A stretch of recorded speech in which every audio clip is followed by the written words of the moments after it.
দিবাকর একজন গরিব কৃষক ছিল যে ফল আর সবজি চাষ করে নিজের পরিবার পালন করত। ও নিজের বাগানে গোবর এবং বাকি জৈবিক খাদের ব্যবহার করত, যার কারণে ওর চাষ খুব ভালো হতো আর সব গ্রাহকরা ওর কাছ থেকেই ফল আর সবজি কিনতো। এই যে দিবাকর বাবু, পেঁপে কত করে দিচ্ছ? 50 টাকা পিস। দুটো দিয়ে দাও তো আমাকে। এই নাও 100 টাকা। দিবাকরের কাছে গ্রাহকের কোনো কমি ছিল না, কিন্তু তার পাশেই ঠেলা লাগিয়ে বসেছিল ভৈরব, যার কাছে সারাদিনে শুধু একটা বা দুটো গ্রাহকই আসতো। কারণ ভৈরব ফল আর সবজি চাষ করার জন্য রাসায়নিক খাদ ব্যবহার করত, যার কারণে ওর চাষ তাজা হতো না আর ওর আমদানিও কম হতো। আর সেই কারণেই ও দিবাকর থেকে হিংসে করত। খুব শিগগিরই এর একটা ব্যবস্থা করতে হবে, নয়তো আমার পুরো ব্যবসা লাটে তুলতে হবে আমায়। ভৈরব কিছু একটা ভাবতে শুরু করে। অনেকক্ষণ ভাবার পর ভৈরবের মাথায় একটা আইডিয়া আসে। ও দিবাকরকে ফাঁসানোর জন্য পরিকল্পনা করে। শোনো দিবাকর ভাই, তুমি জানো সরকার কৃষকদেরকে সরকারি বীজ দেওয়ার কথা বলছে। আরে, এ তো খুব ভালো কথা শোনালে তুমি আমাকে। ভালো বীজ পেলে তো আমরা আরো ভালো ভালো তরিতরকারি ফলমূল চাষ করতে পারবো। তাহলে দেরি করছো কেন? চলো, আমি বীজ নিতে যাচ্ছি, তুমিও সঙ্গে চলো। ভৈরব নিজের সাথে দিবাকরকে নিয়ে যায় আর ওকে একটা সরকারি বীজ ভান্ডার থেকে বীজের কিছু প্যাকেটস দেয়। বীজ নেওয়ার পর দিবাকর ওখান থেকে চলে যায় আর ভৈরব নিজের চালাকি চেলে দেয়। ও পেপারে খবর ছাপিয়ে দেয় যে সরকারি বীজ ভান্ডার থেকে একজন লোক বীজ চুরি করেছে।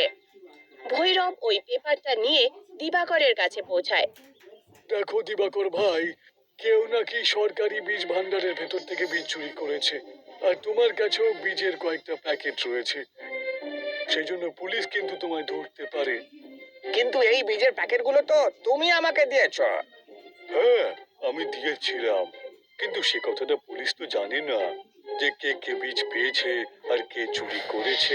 তাহলে এখন আমি কি করব?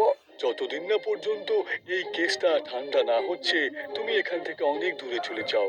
তাহলে আমি যাব কোথায়? আরে, আমি তোমাকে নিয়ে যাচ্ছি।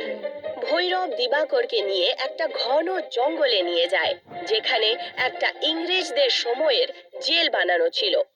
তুমি কটা দিন এই জেলের মধ্যে লুকিয়ে থাকো, পরে আমি তোমাকে ঠিক ডেকে নেব।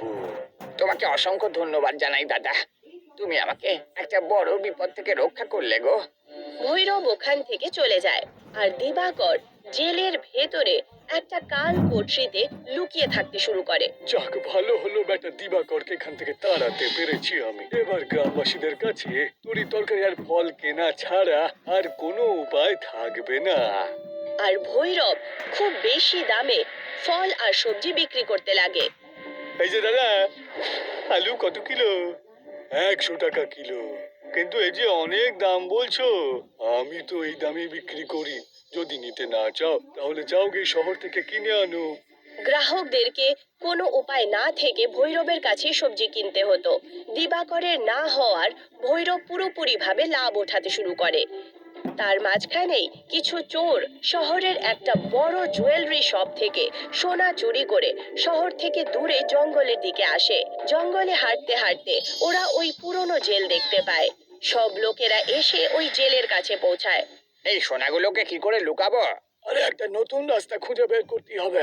যদি পুলিশ ধরতে পারে তাহলে আমাদের জেলের ঘানি টানতে হবে যে। আচ্ছা, আমরা বরং এই সোনাগুলোকে গলিয়ে দিয়ে ইট তৈরি করে এই জেলের বাইরে রেখে দিই, তাহলে পুলিশ কোনোদিনও কোনো প্রমাণ পাবে না। হ্যাঁ, এটা তো খুবই ভালো কথা বলেছো।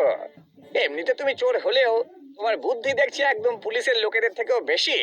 সমস্ত চোরেরা শহর থেকে চুরি করে আনা সোনাকে আগুনে রেখে গলাতে শুরু করে আর তা দিয়ে ইট বানাতে শুরু করে। ওই সোনা দিয়ে বানানো ইটগুলোকে জেলের বাইরের দেয়ালে লাগিয়ে দেয়, যার কারণে পুরো জেল সোনার হয়ে ওঠে আর চমকাতে শুরু করে। এতক্ষণ একটা কাজের কাজ করেছো। দেখো, আমরা এই ইংরেজদের জেলকে একদম সোনার জেল করে দিলাম। এখন পুলিশ তো দূর চায়, সিবিআই এর লোকেরাও আমাদের ধরতে পাবে না। এবার চলো এখান থেকে চলে যাই আর শহরে গিয়ে মজা করব। সমস্ত চোরেরা হাসি খুশি শহরের জন্য বেরিয়ে পড়ে। অন্যদিকে কিছুদিন কেটে যাওয়ার পর ভৈরব দিবাকরকে দেখার জন্য জঙ্গলে আসে। ও জেলের ভেতরে ঢুকে যায় আর জোরে আওয়াজ দেয়। বাইরে চলে এসো দিবাকর, আমি ভৈরব। ভৈরবের আওয়াজ শুনে দিবাকর জেলের ভেতর থেকে বাইরে চলে আসে। খুব ভালো করেছো দাদা যে তুমি আমার সঙ্গে দেখা করতে এসেছো, নইলে এখানে থাকতে থাকতে আমার নিঃশ্বাস বন্ধ হয়ে মারা যেতাম আমি। ভৈরব দিবাকরকে দেখে আর নিজের মনে মনে ভাবতে শুরু করে। তুই যদি মরে যাস তাহলে তো আমার অনেক লাভ হবে। ভৈরবের মনে দিবাকরকে ধোঁকা দেওয়ার বিচার আসে। ও দিবাকরকে বলে, কি যাতা বলছিস? আরে মরার কথা কেন বলছিস? তুই যখন নিঃশ্বাস নিতে পারছিস না এখানে, তাহলে চ, আমি তোকে নদীর কাছে নিয়ে যাই। চ, ওখানে কিছুক্ষণ ফুরফুরে হাওয়া খাবি। চ, এমনিতেই তোর সাথে আমি কিছু কথা বলতে চাই। দিবাকর আর ভৈরব যেই মাত্র যাওয়ার জন্য বেরোয় তক্ষুনি ওখান থেকে একটা সোনার ইট মাটিতে পড়ে যায়, যেটার আওয়াজ শুনে ওরা দুজন দাঁড়িয়ে পড়ে। ভৈরব দেখে যে ইট খুব চমকাচ্ছিল। ও কাছে যায় আর ইটটা হাতে তুলে নেয়। এগুলো তো সোনার ইট। ভৈরব জেলের দিকে নজর ওঠায়।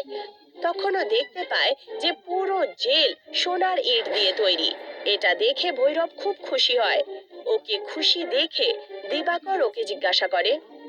কি হলো দাদা, তোমাকে তো দেখে খুব খুশি মনে হচ্ছে। ভৈরব ইটটা পেছনে লুকিয়ে দেয় আর বলতে শুরু করে। ও, না না, কিছু না, তুমি এখান থেকে চলে যাও। কিন্তু তুমি যে আমাকে বললে আমরা নদীর ওখানে যাব ফুরফুরে হাওয়া খেতে, আর তুমি আমায় কিছু বলতেও চাও। আমি এটা বলতে চাইছিলাম যে পুলিশ ওই চোরটাকে ধরে নিয়েছে, যে ওই বীজ ভান্ডার থেকে সরকারি বীজ চুরি করেছিল।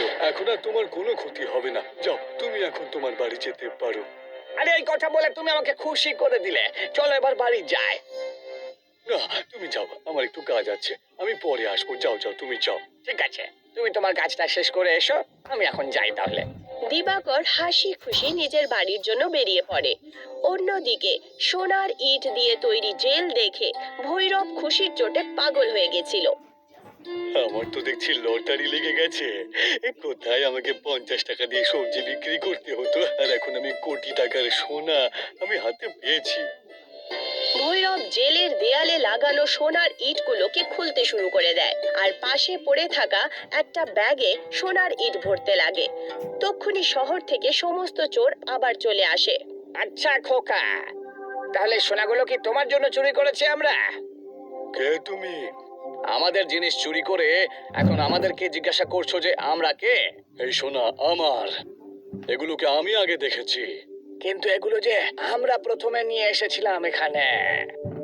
ভৈরব চোরদের কথা না শুনে সোনার ইট ভরতে শুরু করে দেয়।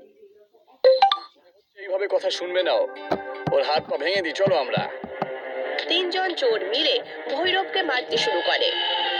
ওরা সবাই ওকে মারছিলই যে তক্ষুনি কিছু পুলিশ অফিসার যারা এই জঙ্গল দিয়ে যাচ্ছিল ওরা ওদেরকে দেখে ফেলে। ওই দেখো, ওখানে কয়েকজন লোক লড়াই করছে। চলো তাড়াতাড়ি চলো ওখানে। ইন্সপেক্টর সোনার জেলের কাছে চলে আসে। ওরে বাপরে, এত সোনা এখানে! এই সোনাগুলো আমাদের, আমরা শহর থেকে চুরি করে এনেছি এগুলো। আচ্ছা আচ্ছা, তাহলে শহরে যে সোনা চুরি হয়েছে সেটা তোমরা করেছো। হাবিলদার, এদের সব কটাকে গ্রেফতার করো। ইন্সপেক্টর বাবু, আমি চুরি করিনি। যদি চোর না হও তাহলে এই সোনাগুলো থলেতে ভরে কোথায় নিয়ে যাচ্ছিলে? ইন্সপেক্টর সমস্ত চোর আর ভৈরবকে জেলে পুরে দেয় আর সমস্ত সোনা নিয়ে গিয়ে শহরের ওই জুয়েলারি শপে ফেরত দিয়ে দেয়, যেই দোকান থেকে এই সোনাগুলো চুরি হয়েছিল।